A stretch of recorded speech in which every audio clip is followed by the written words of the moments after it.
અચાનક એમના બે દિવસ 3 દિવસથી એમના સગાવાળા અને એમને ફોન કરતા હતા અને એ લોકો રિપ્લાય નહોતા આપતા. પછી એમના સંબંધીઓ કીધું કે ભાઈ એના ફ્રેન્ડને કીધું, એવી અફઘાનિસ્તાનના છે, તે આવ્યા એમને વાત કરી, તે અહીંયા જોવા આવ્યા. તો હવે ઘરને નોક કર્યું પણ એમને કોઈ રિસ્પોન્સ ના આપ્યું. પછી આજુબાજુવાળા આવી નોક કર્યું અને કશું જવાબ નહીં આપ્યો.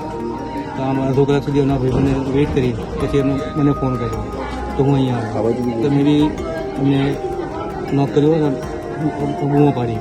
પછી છેવટે એવો નિર્ણય લીધો કે આપણે દરવાજો ખોલી અને અંદર જોઈએ. લગભગ 2-2.5 વર્ષ થવા આવ્યા. કોઈ વ્યસન કેવું કંઈ કશું એકદમ સીધા હતા અને બહુ વ્યવસ્થિત માણસ હતા અને અહીંયા સોસાયટીમાં બધા અમને બહુ વહાલ કરતા હતા. દિવસ બીમાર હોય એવું લાગે ના, કશું જ નહીં. રેગ્યુલર વોક કરીને જતા હતા, કોલેજ જાય અને સાંજે આવે અને જમવાનું બનાવે, નીચે પાણી ભરવા આવે સાંજે. તો બધા હાય હેલો કરે. તો એ લોકો બી એમને 2 દિવસથી નહોતા જોયા. તો એમને બી એવું હતું કે અમે બી 2 દિવસથી નહીં જોયા. તો એ લોકોની ફિકર થઈ. તો એ લોકો બી આવ્યા એનો ભાઈ જોડે નોક કરવા માટે. પછી હું આવ્યો, પછી અમે બધું દરવાજો ખોલ્યું અને એમને જોયું. તે ભાઈ આમ મૃત અવસ્થામાં પડ્યા હતા.